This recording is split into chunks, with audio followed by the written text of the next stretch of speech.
शादी तो मेरी है, दुल्हन को मेहरून पहनना चाहिए, तो मेरे ससुराल वालों ने सब एक जैसे कपड़े क्यों पहने हुए हैं? और इसी तरह इतनी सारी बातों के बीच तान्या और पवन की शादी हो जाती है। तान्या शादी करके अपने ससुराल आ जाती है। तान्या की जेठानी तान्या की आरती उतारती है और कहती है, आओ आओ देवरानी जी, दाहिने पैर से कलश गिराकर अंदर आओ। तान्या दाहिने पैर से कलश गिराकर अंदर आती है और अपना घूंघट उठाकर देखती है कि उसके ससुराल के सभी परिवार वालों ने एक जैसे रंग के ही कपड़े पहन रखे थे।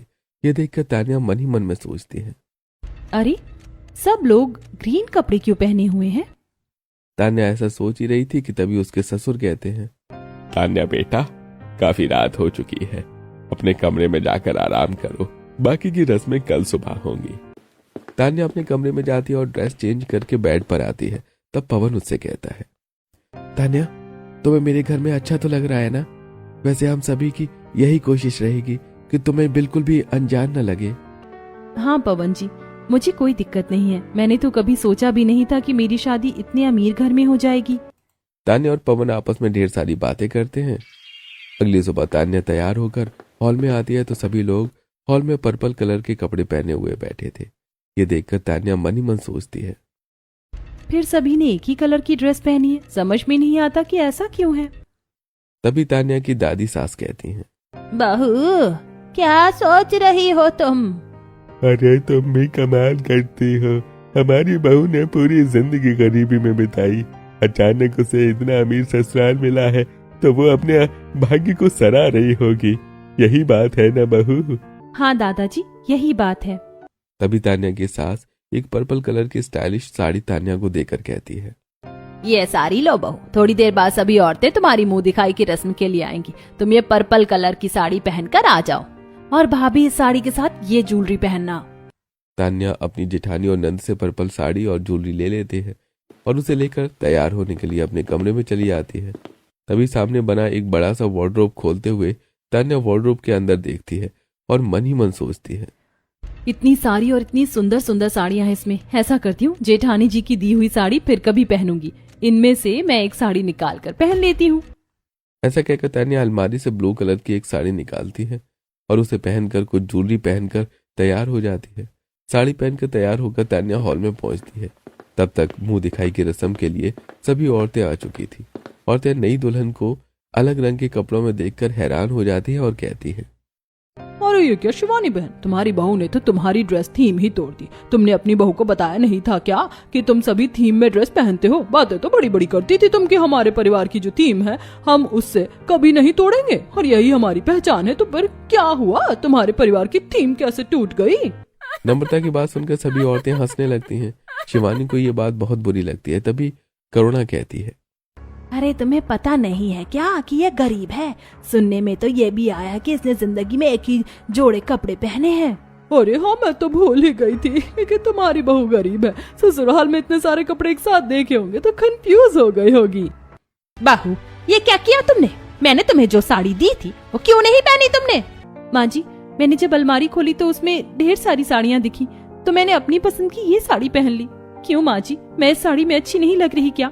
बहू, तुम्हें जो करने के लिए कहा गया था तुम्हें वही करना चाहिए था, अपने मन से नहीं करना चाहिए था।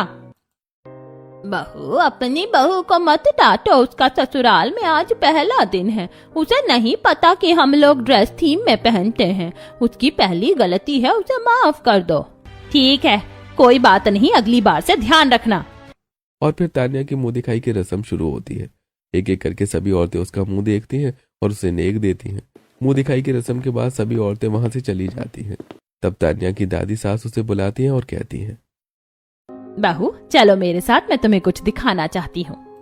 अब शिवानी के पीछे तान्या और बाकी पूरा परिवार भी चल पड़ते हैं। शिवानी तान्या को एक बहुत बड़े हॉल में ले जाती है जो उनका वार्डरोब रूम था। पूरा कमरा वार्डरोब से भरा हुआ था। शिवानी कुछ वार्डरोब्स के दरवाजे खोलते हुए तान्या को दिखाती हुई और कहती है, बहू देखो, हम बहुत पैसे वाले हैं लेकिन लोग हमें सिर्फ अमीर होने के नाते नहीं जानती। हमें सोसाइटी में अपना स्टेटस मेंटेन करना होता है। तुमने देखा होगा कि मोहल्ले की जितनी भी औरतें मुंह दिखाई की रस्म में आई थी, सबने कितने महंगे कपड़े और कितनी एक्सपेंसिव ज्वेलरी पहनी हुई थी। सब अलग अलग रही थी और हम भी अगर उनके जैसे हो जाएं तो फिर उनमें और हम में क्या फर्क रह जाएगा?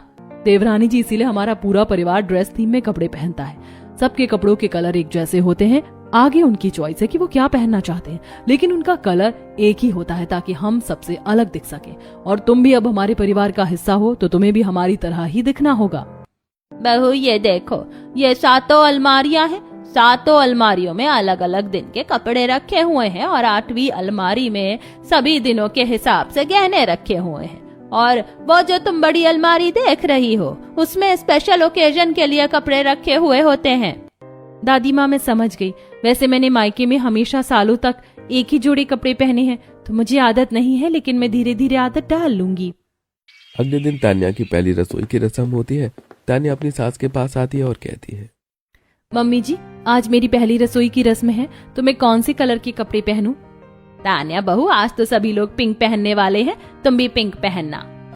अब तान्या वार्डरोब रूम में जाती है और वार्डरोब से पिंक साड़ी निकालकर पहन लेती है।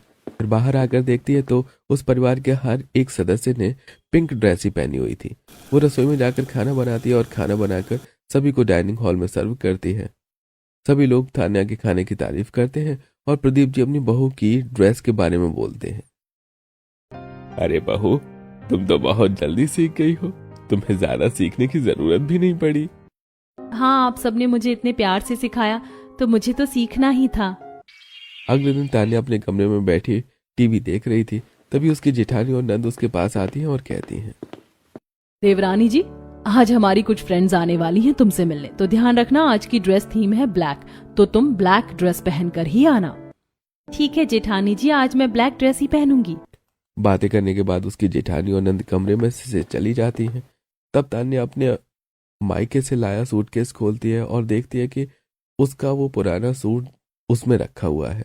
सूटकेस को देखकर तान्या मन ही मन में सोचती है, अपने मायके में कपड़ों में जिंदगी गुजारने वाली को इतना बड़ा ससुराल मिला, क्या किस्मत है मेरी। तान्या ये सब सोच रही थी और सोचते सोचते वो भूल जाती है कि उसकी जेठानी आज के लिए कौन सा थीम बताकर गई थी।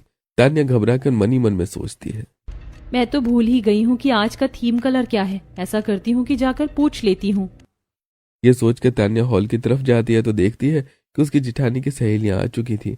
उन्हें देखकर तान्या मन ही मन में सोचती है, नहीं नहीं, अगर अब मैं पूछूंगी तो वो लोग मेरे बारे में क्या सोचेंगे। ये सोचकर तान्या रुक जाती है। वो अपने कमरे में जाती है और वार्डरोब खोलकर एक स्काई कलर का 1 पीस ड्रेस निकालती है और उसे पहनकर आ जाती है।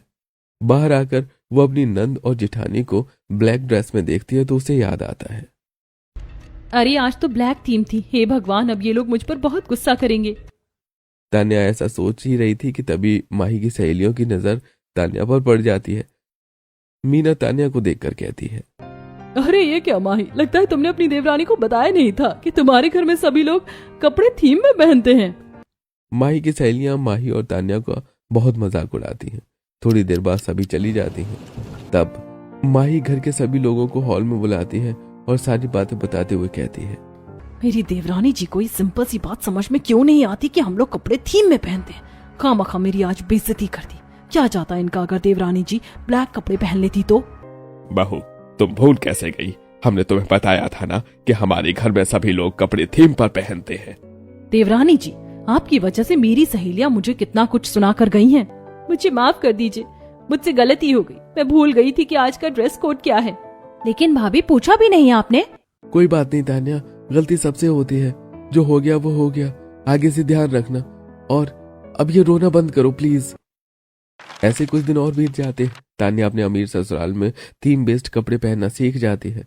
वो भी 7 दिन थीम के अनुसार अलग अलग तरह की ड्रेस पहनती है। ऐसे कुछ दिन बीत जाते हैं। एक दिन तान्या रसोई में काम कर रही थी। तभी अनुरोध तान्या के पीछे आकर खड़ा हो जाता है और कहता है, माही, आज तो तुम गजब लग रही हो। सारे काम छोड़ो और रूम में चलकर मुझसे बातें करो। आज मेरा तुमसे बात करने का मन कर रहा है।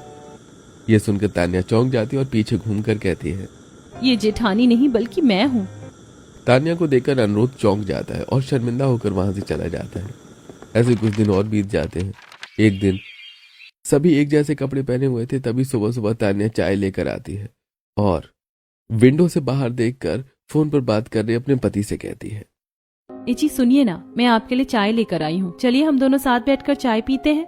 तभी वहां पर तान्या की दादी सास आ जाती हैं और कहती हैं, अरे अरे बहू, तुम नहीं पहचान पाई? ये तेरा पति नहीं, मेरा छोटा पोता है। सॉरी दादी माँ, मुझे समझ नहीं आया था।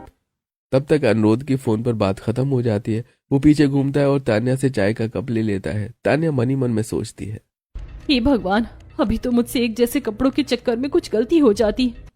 ऐसे कुछ दिन बीत जाते हैं। एक दिन घर के सभी लोग शॉपिंग करने के लिए मॉल जाते हैं।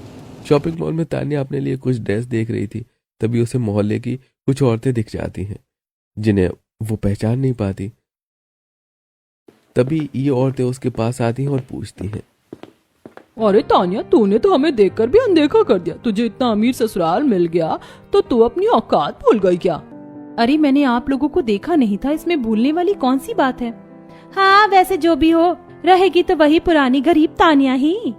ऐसा कहकर वे औरतें चली जाती हैं। तान्या के सभी ससुराल वाले उसके पीछे खड़े होकर ये सारी बातें सुन रहे थे। तभी पवन पूछता है, क्या बात है तान्या, ये लोग क्या कह रहे थे? अब तान्या अपने सभी ससुराल वालों को सारी बातें बताती है।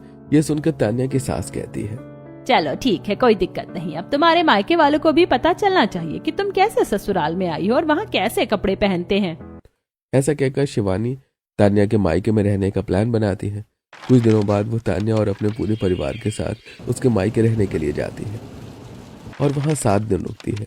वो हर दिन अलग अलग कपड़े पहनकर जानबूझकर घर के बाहर खड़े होते थे। उन्हें देखकर मोहल्ले वाले कहते हैं, तान्या, आज तेरे सभी ससुराल वाले एक जैसे कपड़ों में हैं। क्या बात है, आज कोई खास दिन है क्या? नहीं चाची, कोई खास दिन नहीं है, हम तो ऐसे ही रहते हैं। ये मेरे ससुराल का ड्रेस थीम है। हर दिन एक जैसे कपड़े पहनते हैं, फिर अगले दिन भी अलग कपड़े पहनेंगे। लगता है तू अपने कपड़े दिखाने आई है। हाँ, दिखाने आई हूँ। कल मैं गरीब थी तो आप लोग मेरा मजाक उड़ाते थे, अब मेरी बारी है। और इस तरह तान्या अपने ससुराल वालों के साथ पूरे 1 हफ्ते अपने मायके में रुकती है और हर दिन अलग अलग कपड़े पहनती है। एक दिन सभी लोग बाजार से वापस आ रहे होते हैं। तभी मोहल्ले की कुछ औरतें ताने मारते हुए कहती हैं, देख रही हो बहन, ये हमें कपड़े दिखाने आई है, इसे शर्म भी नहीं आती। अमीर ससुराल क्या मिल गया, इसे ज्यादा ही घमंड आ गया है। नहीं तो पहले यही थी जो एक ही कपड़ों में सालों तक रहती थी। तान्या उनकी बातें सुनकर जवाब देती है, हाँ, मैंने एक ही कपड़े सालों तक पहने क्योंकि मेरी मजबूरी थी, लेकिन आप लोगों ने मेरी मजबूरी का मजाक उड़ाया। अब मुझे मौका मिला है कि मैं आप लोगों का मजाक उड़ाऊं। सबके दिन एक जैसे नहीं रहते, सबके दिन बदलते हैं और मेरे दिन भी बदल गए। तान्या की बात सुनकर सभी औरतें शर्मिंदा हो जाती हैं और तान्या अपने ससुराल वालों के साथ